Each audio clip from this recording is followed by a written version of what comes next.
नमस्कार, जनता टीवी देख रहे हैं आप। मैं हूं आपके साथ अमर त्रिपाठी। बुलेटिन में बात होगी कुछ अहम खबरों की। नोएडा इंटरनेशनल एयरपोर्ट के लिए भूमि देने वाले किसानों ने पहली कमर्शियल फ्लाइट से लखनऊ पहुंचकर मुख्यमंत्री योगी आदित्यनाथ से मुलाकात की। वहीं सीएम ने विकास कार्यों पर संतोष व्यक्त किया। सीएम योगी ने कार्यक्रम को संबोधित करते हुए कहा कि सरकार ने जो वादा किया था वह पूरा किया गया है और किसानों को उनका हक दिया गया। साथ ही उन्होंने विकास और बुनियादी ढांचे को राज्य की प्राथमिकता बताया। आपने निर्णय लिया, जब मुझे अच्छा लगा था, जब वहां का अन्नदाता किसान वहां के विधायक जी के साथ, श्री धीरेन्द्र सिंह जी के साथ इसी स्थान पर मेरे पास आए थे जब उन्होंने पहली रजिस्ट्री का काम पर संपन्न किया था। और मैंने ग्रेटर नोएडा में कहा था, मैंने कहा भाई आप रजिस्ट्री करवाइए, आप चिंता मत करना पैसे की, पैसा आपको मिलेगा जो आपने सोचा नहीं होगा। हम सौदेबाजी नहीं कर रहे हैं, हम आपको आपका हक देंगे, लेकिन वह बीच में किसी व्यक्ति को नहीं रखना है। आप रहेंगे, मैं रहूंगा, और आप जो सोचते होंगे उससे अच्छा दाम आपको मिल जाएगा। और हम लोगों ने वही वहां पर करने का कार्य किया है और मुझे प्रसन्नता है आज आपके कारण वह क्षेत्र बदल रहा है। आपकी आने वाली पीढ़ी का भविष्य बनने जा रहा है, बदलने जा रहा है। आपने सचमुच इतिहास रचा है। आपकी पीढ़ियां हजारों वर्षों से वहां रह रही हैं। आपके पूर्वज हजारों और सैकड़ों वर्षों का आपका इतिहास है। उन्होंने कठिन परिस्थितियों में, देश की आजादी में भी लड़ाई लड़ी होगी, विपरीत परिस्थितियों को झेला, अपनी जमीन को बचा के रखा। संभावनाएं नहीं थी, वह उस समय आवश्यक था, लेकिन जब वक्त आया सही समय पे सही निर्णय करने का, तो आपने वह निर्णय किया। और आज नोएडा इंटरनेशनल एयरपोर्ट के बहाने जो भारत का सबसे बड़ा एयरपोर्ट बनने जा रहा है, कार्गो एमआरओ की फैसिलिटी, यानी भारत के अंदर अब तक एयरक्राफ्ट मेंटेनेंस, रिपेयर, ओवरऑलिंग की कोई सुविधा नहीं। इसके लिए सिंगापुर और दुबई जाना पड़ता था। अब वह कार्य के लिए भी इसी क्षेत्र में, इसी एयरपोर्ट पे लोग आएंगे, दुनिया भर के लोग यहां आएंगे। सपा सांसद जावेद अली खान ने मुरादाबाद में एक जनसभा को संबोधित करते हुए विवादित टिप्पणी की, जिसे लेकर एक बार फिर सियासी पारा चढ़ने लगा है। सपा सांसद ने कहा कि हिंदुओं ने बीजेपी का जहर पी लिया है, जिससे हिंदू मुस्लिम के बीच विश्वास में कमी आई है। वहीं इसे लेकर अब कैबिनेट मंत्री जयवीर सिंह, राज्य मंत्री दयाशंकर मिश्र दयालु और राज्य मंत्री नरेंद्र कश्यप ने सपा पर जमकर निशाना साधा। क्या कुछ कहा, आपको सुनवाते हैं।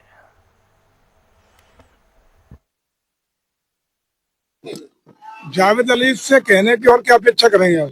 जावेद अली को तो ये बोलनी चाहिए, अली नहीं बोलेंगे तो कौन बोलेगा? लेकिन भारत के मान, सम्मान, स्वाभिमान, संस्कृति में एक आत्मगौरव का अनुभव हुआ है।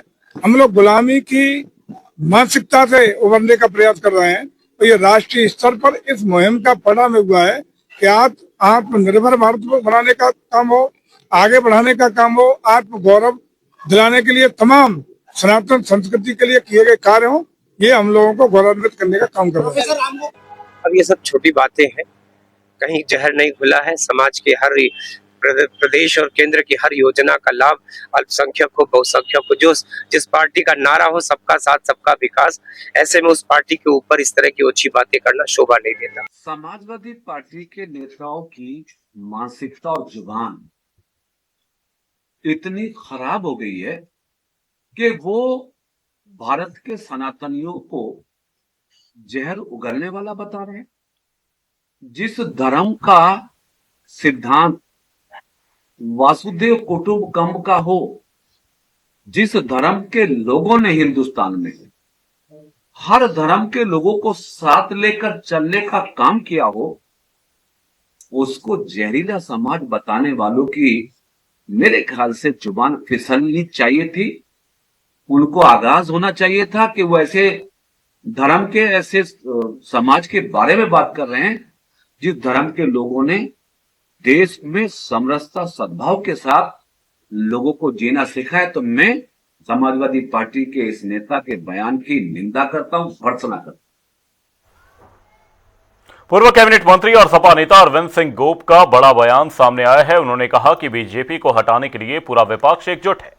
उन्होंने कहा कि लोकतंत्र में हर राजनीतिक दल और नेता को अपनी सभा करने और जनता के बीच जाने का अधिकार है। उन्होंने कहा कि एआईएमआईएम प्रमुख असदुद्दीन ओवैसी देश के बड़े नेताओं में शामिल हैं और भविष्य में किस दल से गठबंधन होगा या नहीं होगा, इसका निर्णय सपा के राष्ट्रीय अध्यक्ष और शीर्ष नेतृत्व करेगा। लोकतंत्र में सबको सभा करने का अधिकार है। ओवैसी जी अपने दल के बड़े नेता हैं। किससे गठबंधन होगा, किससे नहीं होगा, ये हमारे राष्ट्रीय अध्यक्ष जी तय करेंगे। हम सब भारतीय जनता पार्टी को हटाने के लिए एक साथ काम कर रहे हैं। जो मेरा इंडिया गठबंधन है, पूरी मजबूती से, जैसे 2024 में हमने भारतीय जनता पार्टी को दूसरे नंबर पर उत्तर प्रदेश लाया, 27 के चुनाव में यही इंडिया गठबंधन उत्तर प्रदेश भारतीय जनता विदाई करेगा, अखिलेश यादव की सरकार बनाएंगे। सहारनपुर में आयोजित समारोह में 12वें अंतर्राष्ट्रीय योग दिवस के उपलक्ष्य में योग सप्ताह का शुभारंभ किया गया, जहां पद्मश्री योगाचार्य भारत भूषण ने इस अवसर पर योग को जीवन का आवश्यक हिस्सा बनाने की अपील की। वहीं कार्यक्रम में जनप्रतिनिधियों, जिला स्तरीय अधिकारियों, विद्यार्थियों, महिलाओं और विभिन्न सामाजिक संगठनों के लोगों ने उत्साहपूर्वक भाग लिया। जहां महापौर डॉक्टर अजय सिंह ने कहा कि योग भारत की प्राचीन और गौरवशाली परंपरा का हिस्सा है और आज विश्व के 173 से अधिक देशों ने योग को अपनी जीवन शैली में अपनाया है। अंतर्राष्ट्रीय योग दिवस का अब सीधा सीधा अर्थ है अंतर्राष्ट्रीय स्तर पर प्रत्येक दिन योग दिन होना चाहिए, और वो तब संभव है जब हर व्यक्ति उसको अच्छे से अपनाए। आज उत्तर प्रदेश सरकार और भारत सरकार की योजना के अंतर्गत ये सोचा गया और उसको आज से हम क्रियान्वित कर रहे हैं कि पूरा एक सप्ताह योग सप्ताह हम मनाएं। जब हम एक कदम भी किसी के साथ चलते हैं तो रिश्ता कायम हो जाता है। भारत की जो पौराणिक परंपरा है उसमें योग हर दिन है, लेकिन इसको पुनर्स्थापित करने का जो कार्य परम यशस्वी प्रधानमंत्री जी ने किया 2015 में, इसमें आज 173 दुनिया भर के देश योग को उन्होंने अपने जीवन शैली में बदलाव लाने के लिए, न केवल स्वस्थ रहने के लिए बल्कि शांत चित्त रहने के लिए भी अपनाया है। इस परंपरा को आगे बढ़ाने के लिए, मूर्त रूप में ले जाने के लिए और संकल्पित होकर पूरे विश्व में ले जाने के लिए 12वां योग दिवस 21 जून को मनाया जाएगा। उसके क्रम में आज एक सप्ताह तक चलने वाले योग के कार्यक्रमों की श्रृंखला का देवरिया में पंचायत मित्रों यानी ग्राम रोजगार सेवकों ने अपनी लंबित मांगों को लेकर जोरदार प्रदर्शन किया। जिले भर के पंचायत मित्र विकास भवन परिसर में इकट्ठा हुए और सरकार के खिलाफ नारेबाजी करते हुए अपनी मांगों को उठाया। वहीं प्रदर्शन के बाद सभी पंचायत मित्र जिलाधिकारी कार्यालय पहुंचे, जहां उन्होंने जिला प्रशासन के माध्यम से मुख्यमंत्री के नाम संबोधित ज्ञापन सौंपा। और हम लोग का मुख्य मांगे यही है, बिंदु यही है कि 2021 में माननीय मुख्यमंत्री द्वारा घोषणा किया गया था 4 अक्टूबर का डिफेंस एक्सपो मैदान में। उन्होंने घोषित किया था कि आप लोग हमारे परिवार के सदस्य हैं, जब तक हम यहाँ मुख्यमंत्री हैं तब तक आप लोग को चिंता नहीं करनी है। हम लोग आपका सारा कार्य करेंगे। आपको अवकाश 20 दिन का अवकाश भी प्राप्त होगा। HR पॉलिसी आपकी लागू होगी। आपको जो निकाला जाता है वो DC स्तर से उस पर कार्रवाई होगी। बहुत सारी ऐसी व्यवस्थाएं थी जो उन्होंने घोषणा किया और कहे कि इसे 30 दिन के अंदर हम लोग लागू करेंगे, परंतु ये विगत 5 वर्षों से सचिवालय में फाइल इधर से उधर घूम रही है। माननीय मुख्यमंत्री जी के घोषणाओं पे भी कोई कार्रवाई अभी तक नहीं हुई। आज यह विधानसभा का चुनाव नजदीक हो गया है, 5 साल बीत गए। माननीय मुख्यमंत्री जी का वादा जो था अभी तक अधिकारीगण के कारण अभी तक उसे। राजधानी लखनऊ में परिवहन और पुलिस विभाग ने सड़क सुरक्षा नियमों का उल्लंघन करने वाले और अनाधिकृत वाहन संचालन के खिलाफ बड़ा अभियान चलाते हुए 502 वाहनों का चालान किया। अपर परिवहन आयुक्त KD सिंह के नेतृत्व में परिवहन और पुलिस विभाग की संयुक्त टीम ने रायबरेली और बाराबंकी में कार्रवाई की। वहीं RTO प्रवर्तन प्रभात पांडे ने बताया कि रायबरेली के चुरवा पुलिस चौकी, बछरावा और बाराबंकी के चोपड़ा चौराहा क्षेत्र में विशेष चेकिंग अभियान संचालित किया गया और कुल 502 वाहनों के चालान किए गए, जबकि 32 वाहनों को विभिन्न अभियोगों में थानों में निरुद्ध किया गया। अक्सर पुलिस की कार्रवाई पर सवाल खड़े होते हैं, लेकिन पुलिस की एक ऐसी कार्रवाई सामने आई है जिससे 200 से ज्यादा लोगों के चेहरे पर मुस्कुराहट देखने को मिली है।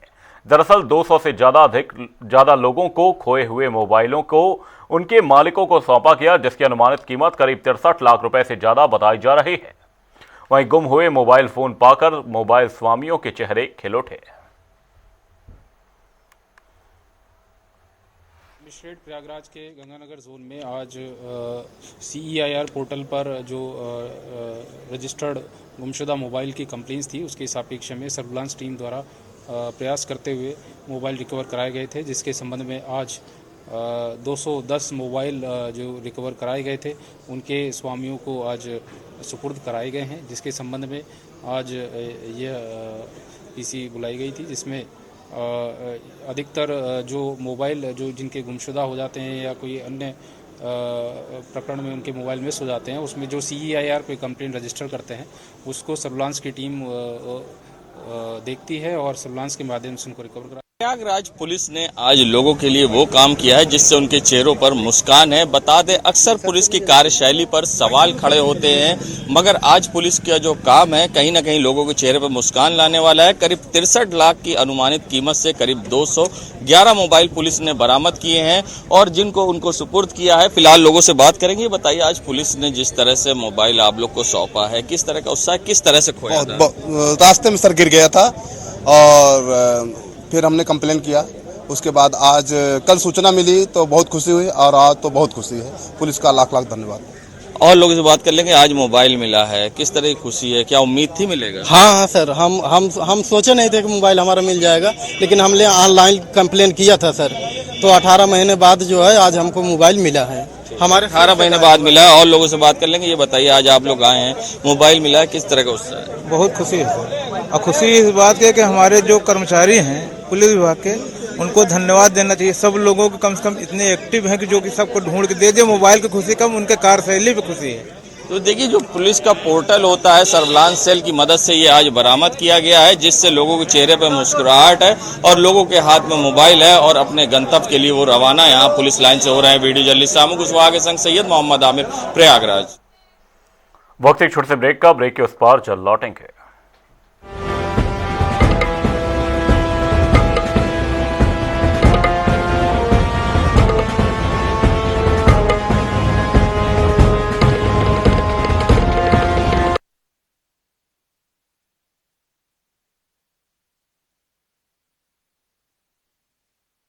केमिकल्स हटाइए। नीम, हल्दी, चंदन, एलोवेरा, मंजिष्ट, पाम व कोकोनट ऑयल आदि से निर्मित पतंजलि बाथ सोप अपनाइए।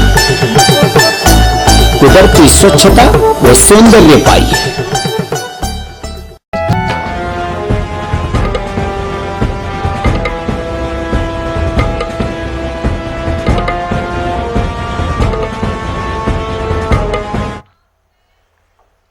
एक तरफ अलीगढ़ मुस्लिम यूनिवर्सिटी में जय श्री राम के नारे को लेकर सियासी पारा हाई है, तो दूसरी तरफ मुस्लिम राष्ट्रीय मंच के मेरठ प्रांत संयोजक और देवबंद से ताल्लुक रखने वाले राव मुशर्रफ अली ने AMU में जय श्री राम के उद्घोष का स्वागत किया है। उन्होंने कहा कि श्री राम के देश में राम के नारे नहीं लगेंगे तो कहां लगेंगे, ऐसा बहुत पहले ही हो जाना चाहिए था। सुनिए क्या कुछ कहा। अलीगढ़ मुस्लिम यूनिवर्सिटी में जय श्री राम के नारे और हर हर महादेव के नारे लगाए हैं। हमें तो बहुत खुशी हुई है, बल्कि हमारा दिल बाग बाग हो गया है। यह नारे तो बहुत पहले अलीगढ़ मुस्लिम यूनिवर्सिटी में लगाने चाहिए थे, क्योंकि ये भारत जो है, भारत देश श्री राम जी और शंकर भगवान जी का देश है, श्री कृष्ण जी का देश है। अगर यहाँ भी जय श्री राम के नारे नहीं लगाए जाएंगे, हर हर महादेव के नारे नहीं लगाए जाएंगे, तो कहाँ लगाए जाएंगे। और मैं उन लोगों से कहना चाहता हूँ जिन कट्टरपंथियों के मिर्ची लग रही है जय श्री राम के नारों की, जब वहां पर भव्य इफ्तारी का आयोजन होता है, 5 वक्त की अजान होती है, 5 वक्त की नमाज अदा की जाती है कैंपस के अंदर। बांदा में चंद्रावल नदी में नहाने गए 3 बच्चे अचानक गहरे पानी में चले जाने से डूब गए। वहीं घटना की सूचना मिलते ही इलाके में अफरा तफरी मच गई। मौके पर पहुंची पुलिस और प्रशासन की टीम ने गोताखोरों की मदद से रेस्क्यू अभियान शुरू किया और 1 घंटे की कड़ी मशक्कत के बाद पुलिस और स्थानीय गोताखोरों की मदद से तीनों बच्चों के शवों को बरामद कर लिया गया। 15 जून 2026 को थाना जसपुरा के ग्राम गौरी कला में सुबह चंद्रावल नदी में नहाते वक्त 3 बच्चों के डूबने की सूचना प्राप्त हुई। सूचना पर त्वरित रूप से कार्रवाई करते हुए थाना पुलिस ने स्थानीय गोताखोरों की मदद से तीनों बच्चों के शव को बरामद करके पोस्टमार्टम हेतु भिजवा दिया है। मौके पर शांति व्यवस्था कायम है। अग्रिम वैधानिक कार्रवाई भी प्रचलित है, परंतु आम जनमानस से अपील की जाती है कि अपने छोटे बच्चों को नदी नालों के पास ना जाने दें ताकि किसी भी अप्रिय घटना से। खबर उन्नाव से है, जहां बाबा मिलनदास हत्याकांड का मुख्य आरोपी और 1 लाख रुपए का इनामी बदमाश इस्राइल पुलिस मुठभेड़ में मारा गया। दरअसल बांगरमऊ थाना पुलिस और एसओजी की संयुक्त टीम ने आगरा लखनऊ एक्सप्रेसवे के पास उसे घेर लिया। वहीं पुलिस के अनुसार आत्मसमर्पण की चेतावनी के बावजूद बदमाश ने पुलिस पर फायरिंग कर दी। वहीं मुठभेड़ के दौरान एक उपनिरीक्षक के बुलेट प्रूफ जैकेट पर गोली लगी, जबकि एसओजी का एक जवान घायल हो गया। इसके बाद पुलिस की जवाबी कार्रवाई में 1 लाख का इनामी बदमाश गोली लगने से ढेर हो गया। बदायूं के सदर कोतवाली क्षेत्र में आई तेज आंधी ने एक परिवार की खुशियां छीन ली। दरअसल गद्दी चौक मोहल्ले में आंधी के कारण विशाल पेड़ ई रिक्शा पर गिर गया, जिससे उसमें सवार 23 वर्षीय महिला की दर्दनाक मौत हो गई। हादसे के बाद मौके पर चीख पुकार देखी गई। वहीं स्थानीय लोगों ने तुरंत पुलिस को सूचना दी और पेड़ के नीचे दबी महिला को निकालने का प्रयास किया गया। पुलिस ने जेसीबी की मदद से पेड़ हटवाकर महिला को बाहर निकाला और जिला अस्पताल पहुंचाया, जहां डॉक्टरों ने उसे मृत घोषित कर दिया। वहीं शहर में शाम को आई आंधी से कई जगह नुकसान देखने को मिला है।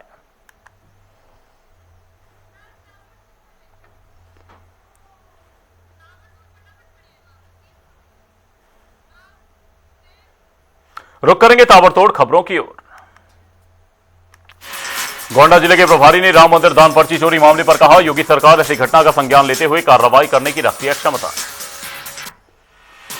सपा सांसद अवधेश प्रसाद ने राम मंदिर से जुड़े विवाद पर कहा, हमारी मांग जांच के लिए उच्चतम न्यायालय के निर्देशन पर कमेटी का किया जाए गठन। कांग्रेस नेता अखिलेश प्रताप सिंह ने राम मंदिर दान पर्ची चोरी मामले पर कहा, यह विषय बहुत गंभीर है। इसे पूरे मामले की जांच अदालत की देखरेख और सीबीआई और ईडी से होनी चाहिए। वाराणसी में सड़क चौड़ीकरण परियोजना के तहत दाल मंडी बाजार में की गई बुलडोजर कार्रवाई। पुलिस बल की मौजूदगी में 13 भवनों को किया गया ध्वस्त। आगरा में श्रद्धालुओं से भरी बस में लगी भीषण आग, यात्रियों ने बस से कूदकर बचाई अपनी जान। मौके पर पहुंची दमकल की गाड़ियों ने आग पर पाया काबू। उन्नाव में पुलिस और बदमाशों के बीच मुठभेड़, जवाबी कार्रवाई में बदमाश के पैर में लगी गोली, अस्पताल में कराया गया भर्ती। कानपुर देहात में रेलवे ट्रैक पर बुजुर्ग का शव मिलने से पहले सनसनी। सूचना मिलते ही मौके पर पहुंची पुलिस, शव को कब्जे में लेकर जांच की तेज। फर्रुखाबाद में रिक्शा में उतरा करंट, 10 वर्षीय छात्र की मौत। घटना के बाद परिवार में मचा कोहराम। पुलिस ने शव को कब्जे में लेकर पोस्टमार्टम के लिए भेजा। कानपुर देहात में तेज रफ्तार का कहर, आमने सामने 2 बाइकों की भिड़ंत। हादसे में 2 युवकों की मौत, एक गंभीर रूप से घायल। पुलिस ने शव को पोस्टमार्टम के लिए भेजा। बुलंदशहर में सड़क हादसा, नियंत्रित बस ने ट्रक को मारी टक्कर। हादसे में ट्रक चालक की मौके पर मौत, बस में सवार 15 यात्री घायल।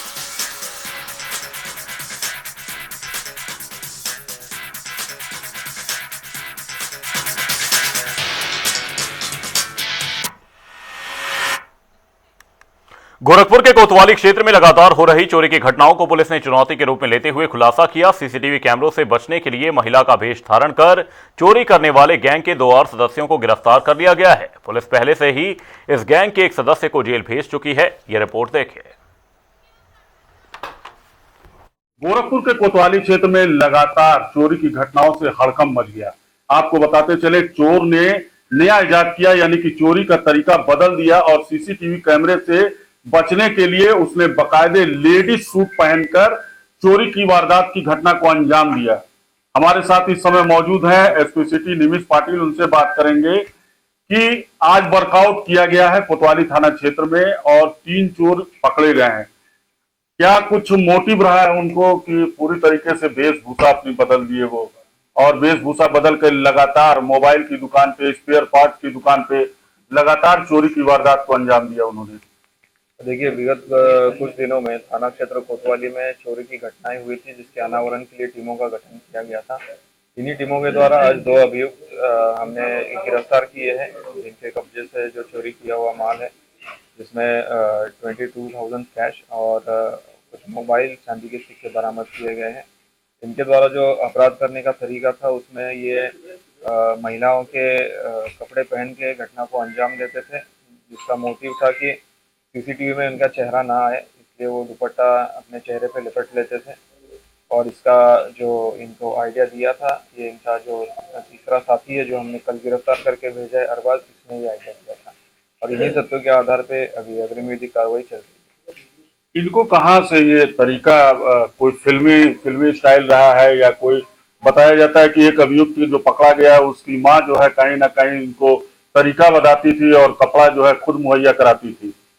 और देखिए इसमें जो एक अभियुक्त है अरबाज, उसके द्वारा ही आइडिया दिया गया था और वो जो महिलाओं के कपड़े इसमें इस्तेमाल हुए हैं वो उसी के परिवार के जो महिला हैं उन्होंने इसको दिए थे।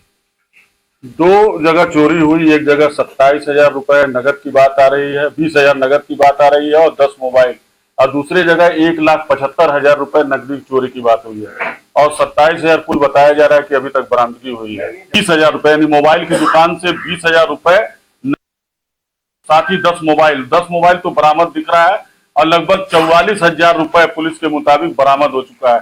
तो 1,75,000 रुपया वो और 20,000 रुपया दूसरे दुकान से। ये क्या कुछ सर अभी कुछ क्या बरामदगी बाकी है क्या? देखिए इसमें इन्वेस्टिगेशन चल रहा है और जो भी इसमें तथ्य सामने आएंगे उसी के आधार पे अग्रिम विधिक कार्रवाई की जाएगी। धन्यवाद। तो ये थे एसपी सिटी निमिष पाटिल और इन्होंने बताया कि किस तरीके से चोरी की घटना को अंजाम दिया जाता था, यानी कि एक अभियुक्त जो पकड़ा गया, 3 अभियुक्तों में जो एक अभियुक्त पकड़ा गया है उसकी मां के द्वारा बाकायदे तरीका बताया जा रहा था कि किस तरीके से सलवार सूट या लेडीज कपड़े पहनोगे तो कहीं ना कहीं चोरी की वारदात में जो है पहचान नहीं हो पाएगी। फिलहाल पुलिस ने कहीं ना कहीं पकड़ लिया और पुलिस के हाथ कितने बड़े होते हैं और जो तीसरी आंख होती है शिव बाबा की, उसकी नजरों से वो बच नहीं सके। सुभाष गुप्ता, जनता टीवी, गोरखपुर।